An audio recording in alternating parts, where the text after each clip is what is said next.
Help action. When you take the help action, you do one of the following. Choose one of your skill proficiencies and one ally who can see or hear you. Give advantage to the next ability check that ally makes with the chosen skill. Yes, for the love of God. This benefit expires if the ally isn't used before the start of your next turn. To give this assistant, you must be near enough to the ally to assist verbally or physically. When the ally makes the check, DM has final say. Okay, they limited helping, which is good. Originally, I always thought it was weird that the character with a -1 to charisma could help out the conversation with the crazy lady. I've always found that weird. So now you have to have proficiency before you can help. Makes complete sense. Assist on attack roll. You momentarily distract an enemy within 5 feet of you, granting advantage to the next attack roll by one of your allies against that enemy. This honestly just, yeah, this benefit expires at the start of your next turn. I just think this is okay. I like this. I like what they streamlined it, which I think is good. There was a lot of stuff that needed to be streamlined in the PHP. I think this is a good streamline. All right. Heroic inspiration. So this is what we read. You can only have one. Yeah, so we already talked about this and how I'm not necessarily a big fan of inspiration. So I'm not going to do that again. Hidden. While you're hidden, you experience following effects. Concealed, you aren't affected by any effect that requires its target to be seen. Sure. Surprise, if you're hidden while you roll initiative, you have advantage on the roll. Still the same. Oh, wait. You have advantage on initiative now. Ooh. Oh, right. The same way that you have disadvantage when you're incapacitated, right? Okay, that's cool. Attack rolls against you have disadvantage, so you're invisible, pretty much. Hidden and invisible are the same thing. Okay, cool. Ending the condition ends on you immediately after any of the following occurrence. You make a sound louder than a whisper. Oh, okay. An enemy finds you. You make an attack roll, or you cast a spell with a verbal component, or you aren't heavily obscured or behind any cover. Again, streamlining it. That's good. I like it. And then hide action. With the hide action, you try to conceal yourself. To do so, you must make a DC 15 Dex stealth check.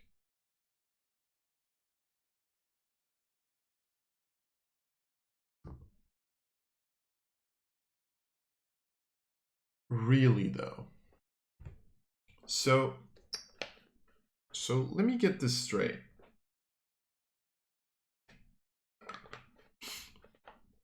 You're telling me that a rogue at level 5, who at that point usually has 18 dex and +3 in proficiency, ergo has a +10 to their checks, needs to make a flat DC 15 dex check. While you are heavily obscured or behind 3/4 cover or total cover, and outside of enemy's line of sight.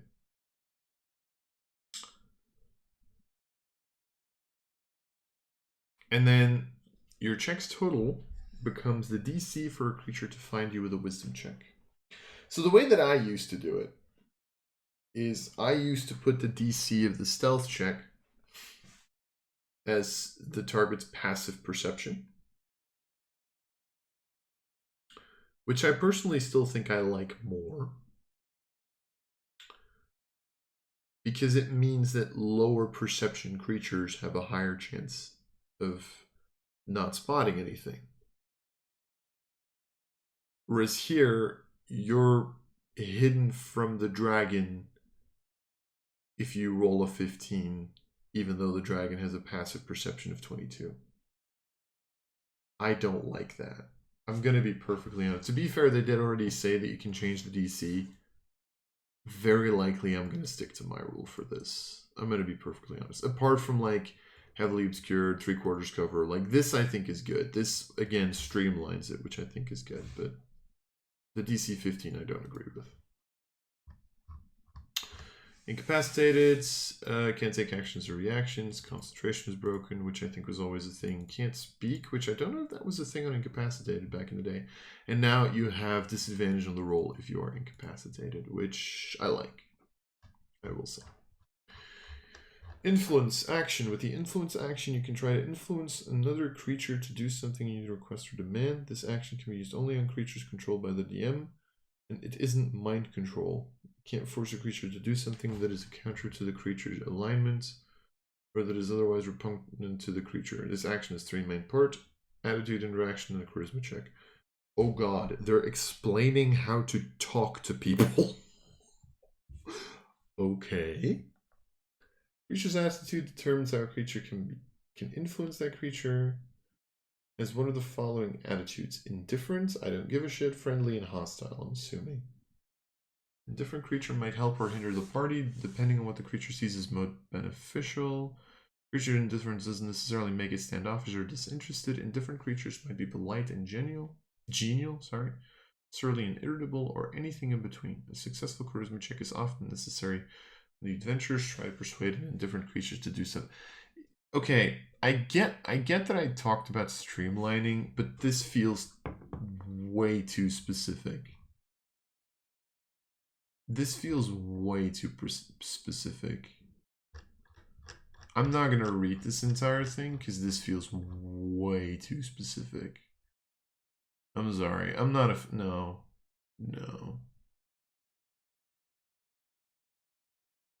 Like I kind of like this. Like DC 10 creature does, you know, accept some minor risk or sacrifice, significant risk or sacrifice. Like this is good for like starting DMs. So I'm not opposed to it being in a book, but it feels extremely specific, and I think you're sending kind of like a wrong message with this. Honestly, this is, I feel, something that you should learn by example, not by theory, because this isn't always going to happen, right? Like, accepts a significant risk. Okay, but what is a significant risk? Is a friendly creature going to go throw himself off a building for a 5% chance that the queen doesn't, or that one of the party members doesn't get eaten by a troll? You know, is that significant or is that too much? Like, I don't know. This feels too specific. They try to explain everything here and like, Invisible, when you're invisible and experience the following effects: can't be seen or aren't affected by any effect that requires yada yada yada. Surprise, if you're invisible when you roll initiative, you have advantage on the roll. Attacks affected, attacks rolls against you have disadvantage. So this is pretty much hidden, but you don't get revealed after you do anything. Cool. Jump action. Okay, that's this one I was curious about. In the jump action, you attempt to leap more than 5 feet. Jump of 5 feet or less is treated as difficult terrain. Okay. When you take this action, your speed must be greater than 0. And you must make a DC 10 strength check. Acrobatics or athletics. Is acrobatics legitimately a strength check now? If you don't move at least 10 feet immediately before this action, you have disadvantage on the check. On a failed check, you leap 5 feet horizontally or vertically. On a successful check, the check's total determines the distance in feet that you can clear horizontally, or half that total if you're jumping vertically. The jump doesn't expend your movement, but the distance you clear can't exceed your speed. But jumping has now become an action, which I like more for, honestly, because it was confusing in the original 5e. Perfect. Light weapon property. When you take the attack action on your turn and attack with a light weapon in one hand, you can make 1 extra attack as part of the same attack, part of the same action. That extra attack must be made with a different light weapon in the other hand. You don't add your ability modifier to the extra attack's damage. Oh. So you don't use a bonus action for this anymore. That changes things. That changes things. That makes dual wielding a lot better, doesn't it? Because you still keep your bonus. Yeah, that makes dual wielding a lot better. Because you just like, on turn 1, you just get attack. Which also means that the thing that I said about rogues, where your bonus action offhand attack is now a part of the attack action, so you can still sneak attack on that attack. You can't sneak attack on reactionary attacks anymore, though. I like this. I think this is good. Although I'm starting to get the feeling that there's a lot of bonus actions that they kind of scrapped.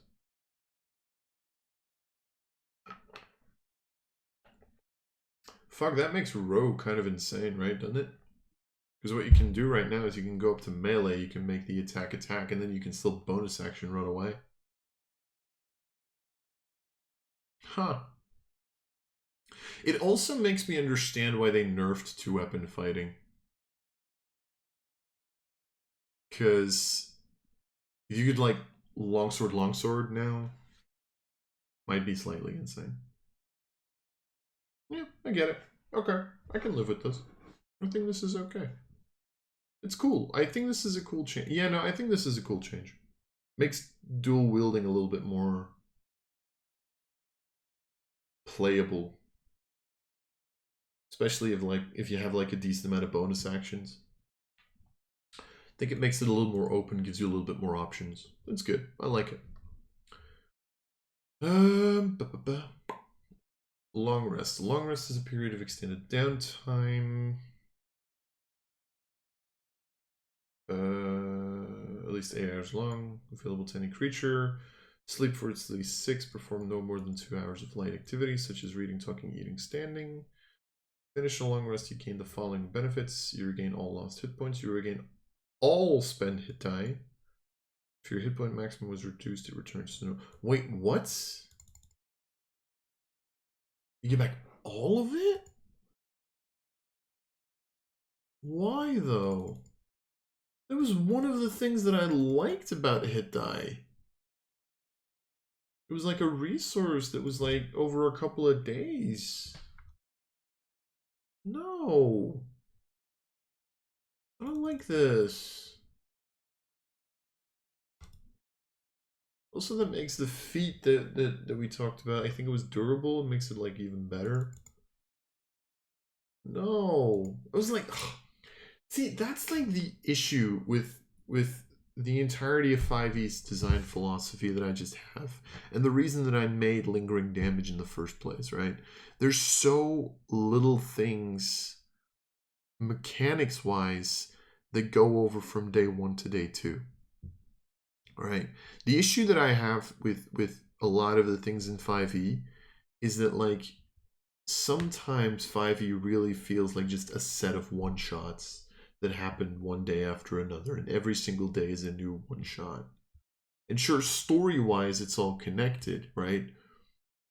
But mechanic-wise, it's like, oh, I took a long rest. I literally have no problems with what happened yesterday. And no. I'm assuming they're also going to talk about spells coming back and stuff. If any of your ability scores were reduced, they return to normal. Are we talking about the fact that we are actually going to drop ability scores now? Can't benefit from more than one long rest. Yeah, so this is the same. Sure. If a long rest is interrupted by combat or by 1 hour of walking, the rest confers no benefit and must be restarted. Yeah, I don't want to be a dick, but I don't think anyone actually does this. I don't think anyone actually uses that. I don't want to be a dick. I don't think anyone does this where it's like, if it's interrupted by combat, you don't get the long rest. It's like, yes, I'm going to have creatures show up at hour, like, right before hour 6, and now you have to sleep 6 more hours. It's like, no, fuck off. Nobody does that. Maybe some people do, but, like, you know. When you take the magic action, you cast a spell that has a casting time of an action, or you use a magic item that... Really, though? Okay, yeah, sure. It's just to explain that if you have a casting time of a minute or longer, you have to maintain concentration. Sure. Which also probably means you can't concentrate on a spell while you're casting a spell with longer casting time. Sure. Okay. No, I can live with this. This is okay. Move. You can go a distance equal to your speed. Sure. Difficult terrain, which we talked about. You can break up your move. We talked about. Can pass through the space of an ally, an incapacitated creature, a tiny creature, or a creature who is 2 sizes larger or smaller than you. Another creature is difficult terrain for you unless the creature is tiny. Oh, okay, so you can't move through anything. But they do specify what you can move through. That's kind of cool. Okay. You can't willingly end your move in a space occupied by another creature. Okay, cool. Climbing and swimming, so you have a climb speed and a swim speed. Otherwise, it costs 1 extra foot for each foot of movement. So pretty much difficult terrain, right? Or if you're swimming or climbing through difficult terrain, that 5 feet of movement costs 15 feet. All right, yeah, difficult terrain plus swimming doesn't like do ×2 ×2. It does ×3. Okay, cool. Special speeds. Some creatures have special speeds, such as climb speed, fly speed, swim speed. If you do, you must choose which one to use each time you take your move. If you have a speed and a climb speed, you can use one of those speeds when you move, not both during the same move. So you can only climb, fly, or walk, is what they're saying. Yeah, that's good. If an effect zeroes your speed for a time, any special speed you have is also zeroed. Oh, wait. Oh, if you take more than one move, I actually missed this. If you take more than one move on a turn and have more than one speed, each move can use the same speed or a different one. So you can, if you have both a speed and a fly speed, and you take the dash action on your turn, you could use your speed for the move and your fly speed for the dash. Oh, cool. Okay. Again, this yeah, no, this is good. Like, again, kind of like, you know, not dumbs it down, but like streamlines it. So that's good. All right, cool. Nice. Okay, so pretty much if you have if your speed is 0, all of your speeds are 0. So that's good to know. So category, and now all of your musical instrument cost 20 gold pieces apparently. What the fork? Primal spells pretty much are druid and ranger spells, which we know. A short sword, I know that I'm skipping things, but a short sword is now a simple weapon rather than a martial weapon. Question 1, why? Question 2, why though? I want to see the weapons table. I'm curious now. If you have a spell prepared that has a ritual tag, you can cast that spell as a ritual. A special feature is no longer required for ritual casting. Nice. I think this is a really good change because it was really confusing. When you take the search action, you may make a wisdom check to discern something that isn't obvious. Sure, so you can make, yeah, sure. Already a thing, but sure. Slowed. Oh, wait, what? Wait, so if you grapple someone, then attack rolls against you have advantage? No. I didn't know that. Is that a thing? Hold up, where's grappled? Suffers the slowed condition while moving. Okay, while moving. So you're moving, and during that period you're slowed. But then once you stand again, so pretty much this is mostly important if you're taking like an attack of opportunity while you're moving with someone grappled, then they get advantage because you're slowed while you're moving. Okay, no, that I can live with that. That actually makes sense. No, that's okay. I can live with that. I actually think that's good. Even. And you have disadvantage on dexterity saving throws while you're slowed. Okay, cool. Sure. And use double movement, of course.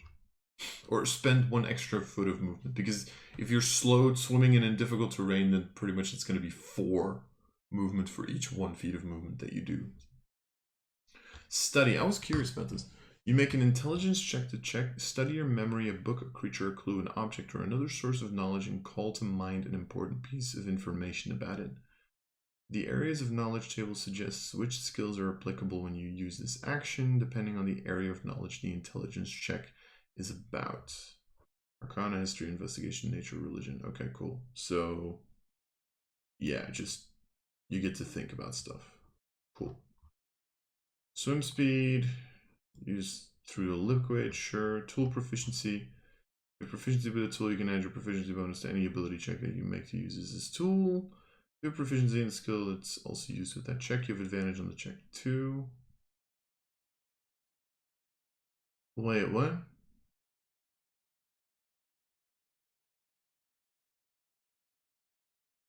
Wait, what? If you have proficiency with a tool, you can add your proficiency bonus to any ability check you make that uses that tool. If you have proficiency in the skill that's also used with that check, you have advantage on the check too.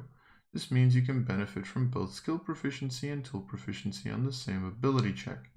So let's say that you want to do a smithing thing, you have proficiency in smithing tools, and you have proficiency in athletics, because you want to really hammer down on stuff, then you get advantage and proficiency. I can live with that, sure. Okay. I don't have a problem with that. It will mean that every single time you use a tool, you need to add a skill proficiency to it. Which one do you even use for these tools then? Sleight of hand? Jewelry? Sleight of hand? I don't know. Although there's a good possibility that maybe they'll actually like note what skill is also used for the tool. Okay. Teleportation is a special kind of magical transportation. If you teleport, you disappear and reappear elsewhere instantly. I don't know why this is here. Teleportation never provokes opportunity attacks. When you teleport, all the equipment you're wearing and carrying teleports with you. If you're touching another creature when you teleport, creature doesn't teleport with you. Unless otherwise stated. Destination space of your teleportation is occupied by another creature or blocked by a solid obstacle. You instead appear in the nearest occupied space of your choice. Okay. Description of a teleportation effect tells you if you must see the teleportation's destination. Sure. Probably because of Misty Step, I would assume. Tremor Sense. Creature with Tremor Sense can pinpoint the location of creatures and moving objects within a specific range, provided the creature with the Tremor Sense and anything it's detecting are both in contact with the same surface. Or the same liquid. Yeah, Tremor Sense can't detect creatures or objects in the air and doesn't count as sight. Okay. Oh, so that means that if you need to see the target, you can't actually use Tremor Sense for that. That's interesting.